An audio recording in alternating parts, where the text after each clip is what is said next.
Welcome back to When Harry Met Board Games, where we feed our people with relatable content, and our victory condition is your satisfaction. I'm Harry. And I'm Lily. And don't forget to subscribe to our channel and to click on that bell notification. That way, when we're doing our thing, YouTube lets you know. Today, we're going to be doing...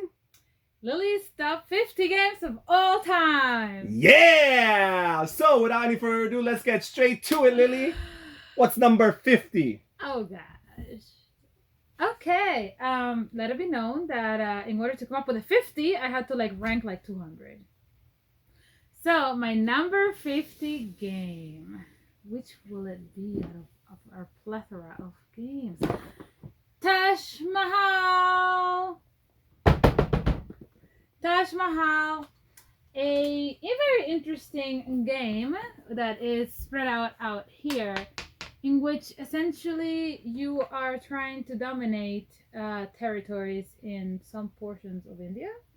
We are still figuring out which portions of India those are, but it doesn't matter because you put down temples that connect the different provinces, and then those temples make a network, and then you score based on the temples, based on collecting different spices or whatever other little tokens different resources, resources, and eventually, well, actually every turn, if you do have a network, you end up collecting for the one that you place in the network that it connects to. So it is a game where it's very important to go first. So there's a lot of auction. Wasn't it like an auction thing? It's kind of like an auction, yeah. Absolutely. An auction thing, bidding thing, where you're kind of trying to figure out if you have enough of the same color cards to outdo the other player, and hopefully win the first put down the first temple, or pick up the elephant in the middle, or go to the market, or there's different things like that. Anyway, it is definitely number 50 for a reason. It is in my 50, I should say, because I have a special love for India and Pakistan, mostly India, because I was once there. So I really liked the theme, and for that I will cut it lots and lots of slack. But it is definitely number 50. Yeah, well, quick little note, and I'll be doing this from time to time with Lily's games. This game was actually ranked number 40 on Lily's list of her top 100 games last year. We didn't have that on video, but it did make it to number 40, so it only dropped 10 spaces. Considering the fact that I have you at 42 new board games for this calendar year, for it to only have dropped 10 spaces, it's still pretty good. It's holding steady. It's holding steady. It's probably right where it's gonna be. Maybe eventually my top 50 will be my top 100 because of so many good games. But Taj Mahal. Pretty good, pretty good. Chance. What's number 49? Which one is it? Oh gosh. Have I gotten lost in the desert? Forbidden Desert. I have to say, this is like a remake of Forbidden Island. Sure, it right? is. Absolutely. Forbidden Island came first. Me, being from an island, was not really into that game. Goes to show. However, I have never been to a desert, but look at this. Anyway, I really, really love this game. It plays just like Forbidden Island in the sense that you have the tiles placed down on the board, and it's like in a square shape, right? 4x4 or whatever. Yeah. And then you do very thematic. You don't have a helicopter, imaginary helicopter. You actually collect artifacts that are actually tangible objects to then build your helicopter that you will then fly out into the freedom that it is the rest of the world other than the desert. So, but that's not what's the coolest part. So it's very tactile. I find that it's really cool. You're not only excited that when you turn a tile there's something there, but you'll actually collect something. And then it is a cooperative game, so you're both playing against the game. Or multiple people. Multiple people against the game, but in this case, just the two of us. But Forbidden Desert, what I find the coolest about this game is its mechanism in which sand dunes, is that what I call it? Sand storms. Sandstorm, yes, the sandstorm. Show up out of nowhere, and then they have a very specific way of moving around the tiles and collecting sand on top of them. So half of your turn, you're trying to dig out to see if there's anything there before you even get to flip the actual tile. Feels very thematic. So it's very thematic. Yeah. I find I am transported to the desert. I'm there collecting stuff out. Dying of thirst. And telling Harry to like hurry up and find stuff. So that's what I'm doing whenever I play this game. So it's a really cool game. Really? 49? Yeah, well, that's where Man, Pub I'm Meatful has it. surprised. We'll see what you think about your other games. But I will say this, quick note, last year it was ranked as high as your number 25. So it actually did make it to the videos. For those who want to check out, maybe in the description down below, we'll put a link to Lily's top 25 board games of last year.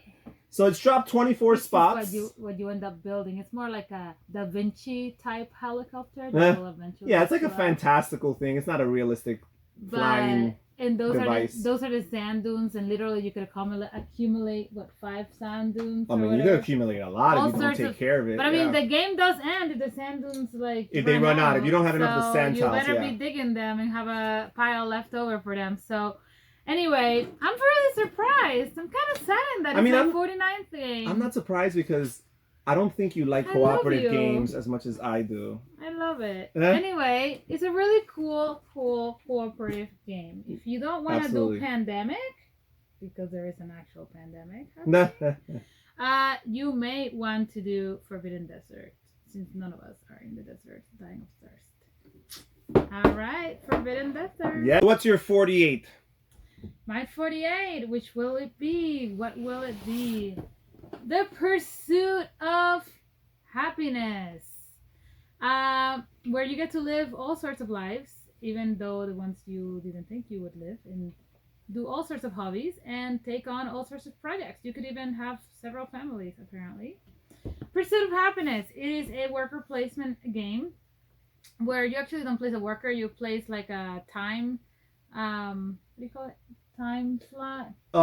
Yeah, a sand timer. A sand timer. That represents your worker. Your worker. So the game plays in 7 or I think it's like 1 teenage decade and like 6 adult decades, something like that. We have yet to play it on 80 years and 90 years because we unfortunately don't have enough salad that we eat that will increase our lifespan. Because evidently that's the only way you will live very long time. So the Pursuit of Happiness. Other than that being a sucky thing, because you definitely feel like you're running out of time when you're playing this game, and you're like, well, what's it's kind of making me depressed. Like, am I gonna die after I turn 60, or what's up with that? But if you make some modifications to the game, this could be a very fun game. Just because you get to like do all projects. You cannot have more than 3 projects or. No, 3. A combination of project, relationship, and job. And jobs. Or you incur stress. You could have more, but you'll pay the price, which is stress. And stress will decrease your likelihood of living a long life. Exactly. Also, very thematic. You also have to manage your time because your time / your workers are like the same thing. So you only have X amount of time that you start with. I think it's like 6 little sand timers. And you have to choose what you're going to spend your time in, whether it's going to be in a project, in a relationship. Certain things take more time, like having a job. They have upkeep. You have to keep up with it, pay money every round, work towards whatever it is that the goal of the game is, which changes. So sometimes the goal of the game could be anything from, having the most money, to having the least money, to owning the home, to having the most kids. I mean, it just varies, but you also get to be different characters when you first begin the game, so you don't. It actually adds a lot of variety. That's the word, variety. My bloopers, immigrant ways are coming through. In any case, it's a really great game to play. Number 48 for sure. Took me a while to get into it, which is probably why it's number 40. Yes, this game was actually ranked number 23 for you last year, so it's dropped down a decent amount. But again, you have played a lot of new games and better ones too. Sure. So, but if you number 48, guys, she loves it. But if you happen to want to own 50 games, number 48, Rusty. All right, what's number 47? Number 47. Now, I have a hard time remembering this game. Like, I like Uwe Rosenberg. So, because I like Uwe Rosenberg, I am obliged to say that Ora and Labora made it to my top 50. However, this game did not leave me with a distinct impression. It just felt a lot like Agricola and a lot like a bunch of other different games. Like it had like the wheel, like Le Havre, what is it, Le Havre? Inland Port? Inland Port. Sure, I mean, It it's had the different. Agricola It's different there, but components. yeah. But I just felt like it just blended in my memory. And when I'm trying to do this type of list for the year 2020, I rely on my memory. So if this game did not make a difference, like I'm not gonna rank it high. So it is a very big box for not leaving that much in my memory. So, but anyway, anything that Uwe Rosenberg does is worth to look at and worth to try. So for that alone, I highly suggest you trying it. Harry here will explain how the actual dynamics work. No, I mean, I think it's a great game. You did a pretty good job. It is very similar to Agricola. It has some elements of Le Havre with the resource conversion. You have a bunch of resources represented by tiles. They're all double-sided. A big part of the game is the switching over the side so you could upgrade the resource to an upgraded version of itself. But beyond that, I think this game is really cool because it has 3 workers. You never could have more. You can never have less. And one of those workers is very special. All these workers represent monks in a monastery, but one of them is your prior. And your prior has a special ability that the moment you add or build a new building, because you're trying to build buildings and play it in your player area, you can place your prior, if he's available, immediately and activate that action. Otherwise, you would have to wait for a future turn to activate those buildings. Also, again, I think the resource wheel is really cool because it helps you kind of gauge and anticipate when you want to, produce said goods because they'll be very valuable in the current round. And also, I just like the spatial element because you start with a main player board, but you're adding terrain features to the left, to the right, to the top and the bottom of that main board to add further spaces to place your buildings because without spaces to place your buildings, you can't place them down. And some of those buildings are specific to particular terrain types. I think it's a neat game. It's definitely heavy. It's probably the longest out of the heavy Uwe Rosenberg games. This game probably takes over 2 hours to play, maybe even just the shortened version. I'll play Power Grid over if you have the time, maybe a weekend, I should say, it might be worth it. Lily's number 47. Let's move on to your number 46. That was my spiel about it. Listen, it's won a lot of accolades and all sorts of little things in the bottom here. So evidently, I must be wrong. No. But number 47. Number 46. We happen to be Christians, so it would be no big surprise that I do value Bible-themed games above a lot of different things. So, Wisdom of Solomon. However, a lot of Christian games suck. They really don't have a lot of mechanics that can compare to the secular games. So for once, a really great game came out, and it's also a worker placement game. And you get to go through the Kingdom of Israel, either to the temple. You get to pick what you want to do. You want to, go through the Temple of Solomon and collect different things. You want to go through the Kingdom of Israel and collect resources. You want to trade resources at the market. What else can you do there? You could draw different cards. You could purchase different cards that will give you like additional places for you to place your workers at. So it's a really full game, and you get to read a Bible verse every time you purchase a card or take an action. So it is a pretty cool game for that. And also, even if you are not of the Christian spirit, you would enjoy it because it's very, very well made.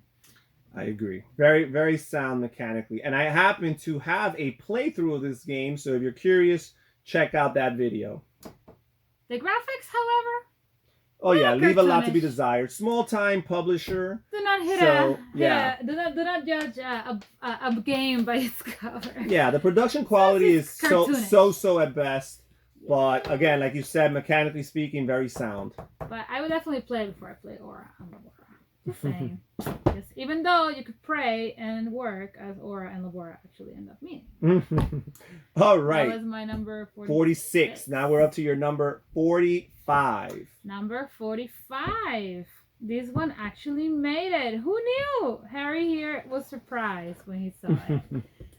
7 Wonders Duel. Finally, a 2-player version that Harry and I could play.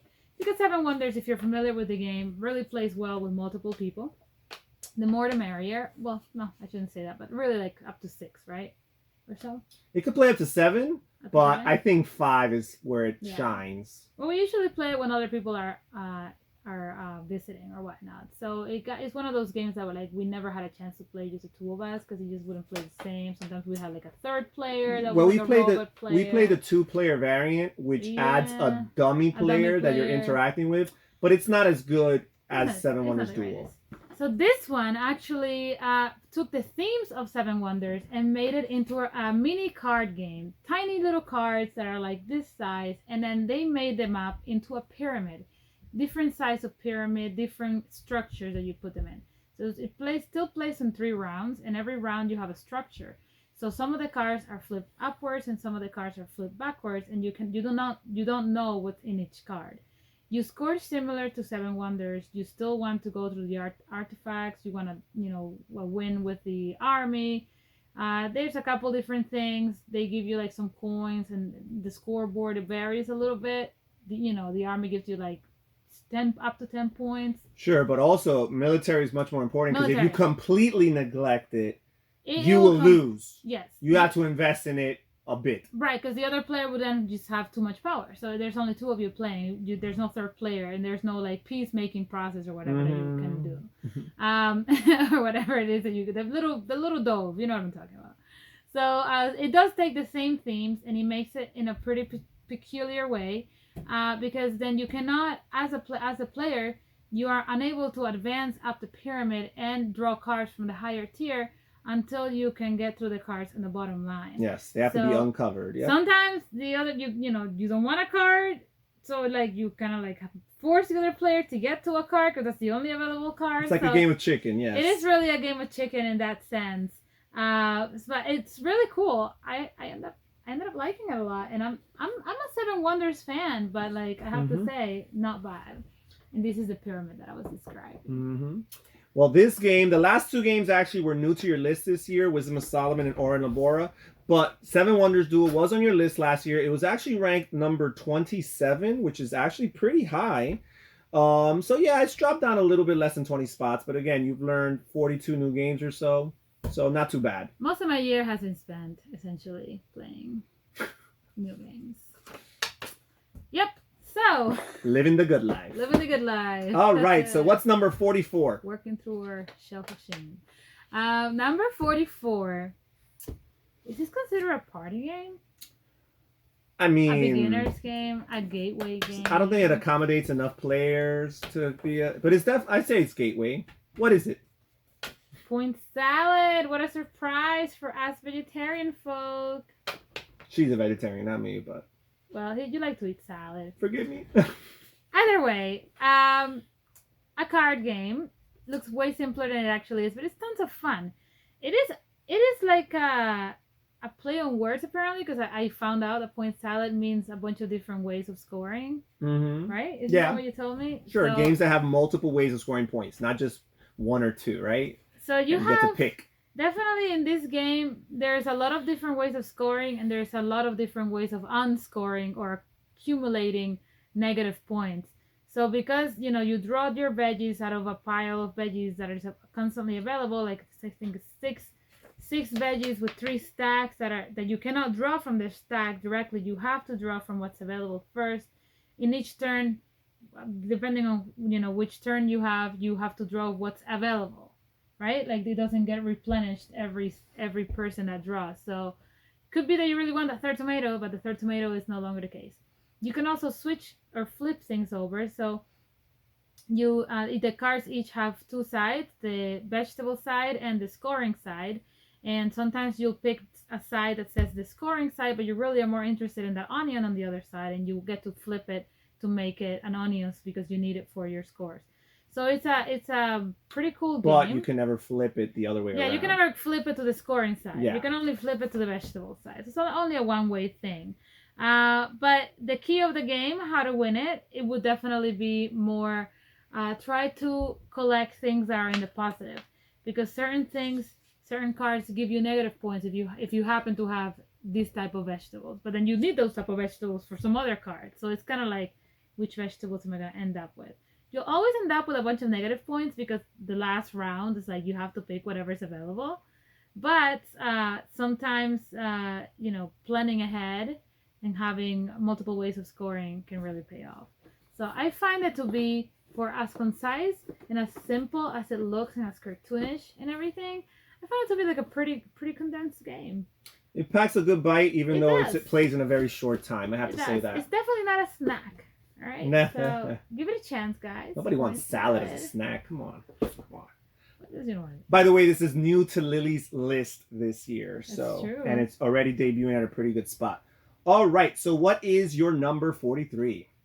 And my number 43. Number 43. It packs a good bite. Man, it's heavy. Oof. All right. Don't catch a hernia there. Not only because it's dealing with heavy concepts such as powering grids and nuclear power plants, but very interesting game, Power Grid. I didn't rank it higher because it's very time consuming. So I feel like if it was a shorter version, if they ever did this game on cards or something, which is a great idea, I would probably pack it higher. Did you have the card game? One of the games we'll be learning this year. What? You didn't tell me that. To be continued. But back to Power Grid. Wow, what a surprise. That was a sneak purchase I did not know about. I guess it's an overlying theme for this segment of 10 games. The games that are good, but they're too long. Ora and Labora, Power Grid. They're too long to be loved, but they are appreciated for all the effort. Essentially, if all the games that you ever owned were Power Grid, you could potentially play this game like 100 times and play a different game every time. Isn't that so? I think so, absolutely. Because they have so many maps. That's true. They have this crazy mechanism for the dummy player. So when you're playing with two people, there's a dummy player. Well, it's the robot expansion. Let's be clear, it doesn't come with the base game. You have to buy the robot expansion if you want dummy players. Expansion. But the base game plays fine at 2 players. 2-player game is okay. It's better with multiple players, which is why the robot expansion is helpful, but 2 players is okay. Yeah, but the robot expansion makes it so the resources are more scarce and that you have to like really administer your stuff better. Sure. Power Grid, it is essentially a marriage between Ticket to Ride and what is a good resource game? I don't know. It's very unique, but it's definitely there's a map and there is power plants. And it definitely has some Ticket to Ride elements because you're connecting the routes. Elements, but you're definitely connecting routes. You got a supply and demand resource market, which not too many games have. I know Cuba has a pretty similar one, but it's not as intricate to manipulate as this is. And then this one also, you need the cards that allow you to power X amount of grids at the same time. Yes. And as the game progresses, you cannot aspire to get anything larger than powering one or 2 or 3. As the game progresses, other cards that are worth a little bit more but are more efficient, energy efficient, become available, making it easier for you to power all, was it 30? No, grids? once a player makes it to 17 cities, that triggers the end of the game, and whoever can power the most cities that current round is the winner. It may not be all 17, it might be 12, right? Yeah, so I mean, whoever can power the most, but at the end of the day, it's all about the cards that you have and whether or not they'll support powering the most cities with the least amount of resources, because you also, even though for each city you end up collecting money, you end up spending said money just on buying the resources. So like you have, it's like I don't even know how to explain it, but the whole thing connects. You end up being without money. That's the main thing. So so even though you have the money, if you don't have the ability to power things, and if you don't have the fuel that's friendly for the amount of cities you got going, you could have the most cities and still lose the game. If you're not alert, you could be caught off by surprise and lose this game. Have been every single time I've played it. Pretty sure I never won this game. I think you won like once. I think Harry is being I was half asleep that day, but you did. I don't think I ever won this game. I would have remembered. But it's very, very dense. Lots of moving pieces to it. But it plays so nicely. So the only thing I don't like about it is this just green Yeah, it's not a pretty olive looking green. game. No. It's But not I guess pretty it looking. appeals to those of you who work in a nuclear power plant. So, anyway, really, really great game. Rio Grande. So, a little trivia here. Power Grid was number 9 on Lily's list last year. By the way, she was a much smarter gamer a year ago. So, How the Mighty Have Fallen, this has fallen all the way down to 43. But last year, we were on the same wavelength. And this game was number 9. But Guys, hey, I'm just a 43 more this year. tired individual. All right. All right. So, I appreciate lighter games. let's move to Lily's number 42. All right. Speaking of lighter games. Number 42. This was a pleasant surprise because I honestly was not very excited learning it. And I didn't think I was going to end up liking it. But what do you know? Rainer Knizia, you did it again. What a great game. It plays, well, apparently, according to Harry. Does this game have a name? I'm sorry. Palazzo. If you didn't get that on the first Yes. time. Palazzo. According to Harry, it plays just like Alhambra. I didn't say just like. It's very similar to it. That's like rasping at straws over there. I don't think so. I think it's a totally different type of game. But I still don't understand the whole clockwise mechanism. But Harry here tells me what to pick and where to pick it from. I do get the part that I need to get. And I have won successfully at this game for the most part. Therefore, I could be considered an expert. No, I'm just kidding. What you're trying to do here, and I think I have an explanation somewhere else. What you're trying to do here is to build higher buildings and to build them in the order to make the first row, second row, third row. However, not all those pieces, not all those rows will become available at the same time or in that order. So you end up having buildings that have like a first level and a fifth and a fourth level and then a fifth level. And then you come up with a second and third level and you're like, well, I have to skip a turn to then intertwine that level in between. So it's kind of meager because towards the end of the game or towards the third round, there are 5 different hidden cards that if you end up, or a few hidden cards that if you end up drawing them, the game suddenly it has an abrupt ending. Abruptly ends. But you can kind of start anticipating it. It totally leaves you hanging. So, but other than that, I still love it because I happen to know how to budget my time. So I don't really care about those cards at the end of the game because I happen to win. And that is what this game is about. It's about making you feel good about winning. Yes. So, Rainer Knizia.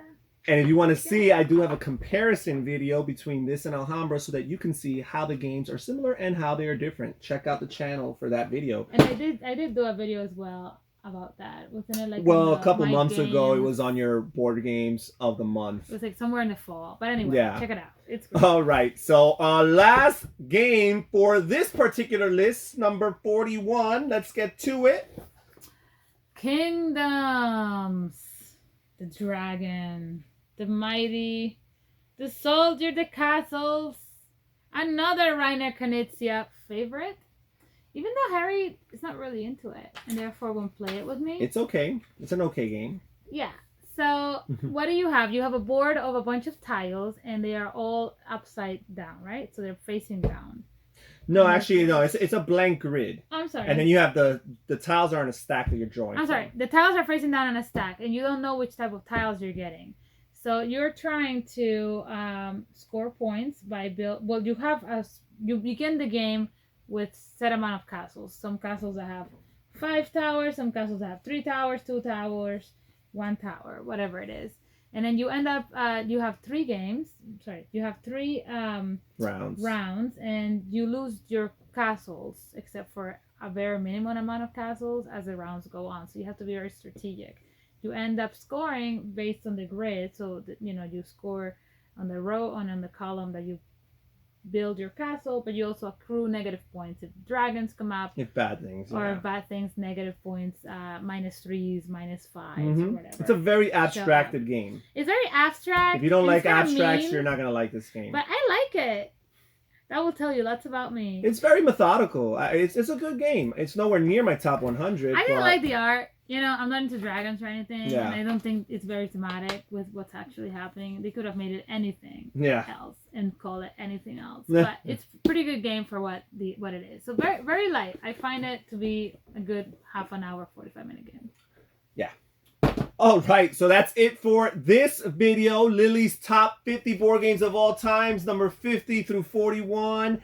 Consider clicking on one of these videos on the screen. If YouTube is showing them to you, it's because they think it's a really good chance that you will like one of them. Also, check on the description down below for a link to our Patreon account so that you can find out how you can support our channel and be more involved in the behind the scenes process. Research and find a tier that works for you. Until next time, this is Harry. And this is Lily. Saying take care, everybody. Stay safe, stay healthy, and have fun gaming. Thank you for watching. Bye-bye.